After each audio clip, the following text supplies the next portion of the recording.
hard. And this has gotten totally out of hand. Challenge was by Piqué. In the end, Piqué has come on actually and been absolutely brilliant with his positional play.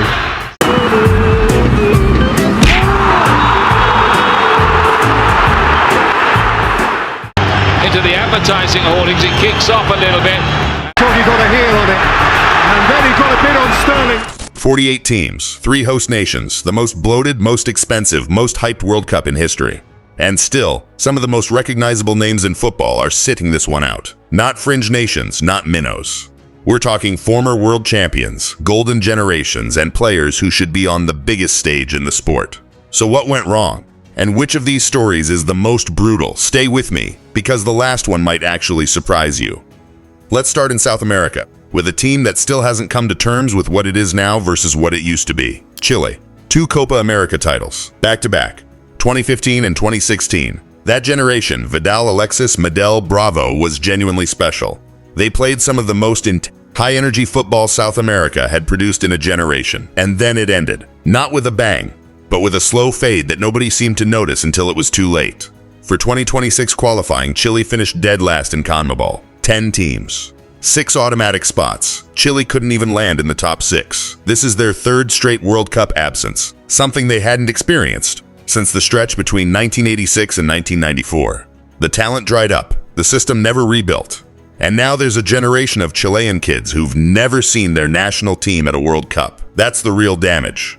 Denmark should always be at a World Cup. That's just how it feels. Euro 1992 winners, quarterfinalists in 1998, and in 2021, they went deep at the Euros in circumstances that made the whole world stop and watch, after Christian Eriksen collapsed on the pitch and came back to play in the same tournament. That story alone gave Danish football a momentum it hadn't had in years. For 2026, they made it to the UEFA playoff final against Czech Republic. Leading scorer, Rasmus Højlund.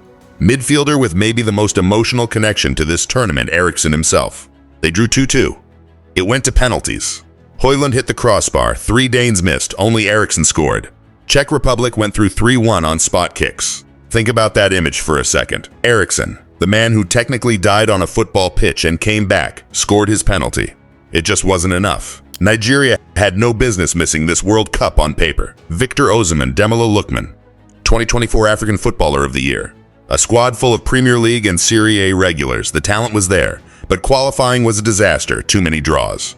Too many drop points as against teams they had no business drawing against. They scraped into the CAF playoffs. Beat Gabon 4-1 in the semis. Osimhen scored a hat-trick, looked back to his best. Then came DR Congo in the final. 1-1 after 90. Penalties. Nigeria lost 4-3. That's 2 consecutive tournaments without the Super Eagles. A fan base that lives for this team. Players who were genuinely good enough. And they're watching from home again. Now this one is personal for a lot of people. Poland. Robert Lewandowski, 37 years old.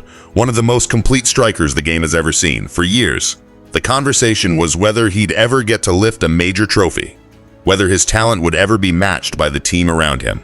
The World Cup felt like the one stage where he could still write his legacy. In the UEFA playoff final against Sweden, it went down to the wire. 88th minute, Victor Gyökeres, who has been destroying everyone in Europe this season, stepped up and buried the winner. Poland were out. Lewandowski didn't score. He was in tears at the final whistle. For a player of his stature, that image, standing on the pitch crying, knowing this was probably his last chance, that's the kind of moment that sticks with you. Great player, never got the stage he deserved. Cameroon, 8 World Cup appearances, the first African team to ever reach a quarter-final. Back in 1990 with Roger Milla, doing things on a football pitch that nobody had seen from an African team before. That moment changed how the world viewed the continent's football. The current squad isn't short on quality either. Brian Mbeumo, Carlos Baleba, Andre Onana in goal, one of the best keepers in the Premier League. But the 2026 CAF playoffs caught them cold. They fell to DR Congo in the semis. A result that shocked everyone. Cameroon, with all of that pedigree, all of that talent, going home before the final. Okay, this is the big one. Italy, 4 World Cup titles, more than almost anyone. A country where Calcio isn't just sport, it's identity, it's culture, it's generational. And they are now missing their 3rd consecutive World Cup. The only other time Italy missed the tournament before this run was 1958. Think about that. 1 absence in over 60 years and now 3 in a row. For 2026, they got through the UEFA playoff semis against Northern Ireland. Then the final against Bosnia and Herzegovina. Italy scored first through Moise Kean. Then Alessandro Bastoni got sent off. 10 men. Everything changed. Bosnia equalized. Penalties. Italy missed 3. Sandro Tonali scored the only one that went in. Gianluigi Donnarumma, arguably the best goalkeeper in the world right now, will be watching this summer's tournament from his sofa. After the defeat, Italy's Football Federation president resigned under political pressure. That's how catastrophic this is. Not just a sporting failure, a national crisis. And here's the question nobody in Italy wants to answer. How do they fix this? Because missing 1 World Cup can be explained. Missing 3 is a structural problem. Russia's situation is different from everyone else on this list. They didn't fail to qualify, they were banned.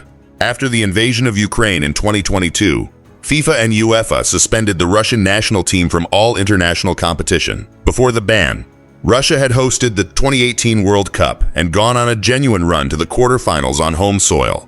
One of the most entertaining underdog stories of that tournament. Whether the ban is the right call is a conversation for another day. But the fact remains, Russia is absent.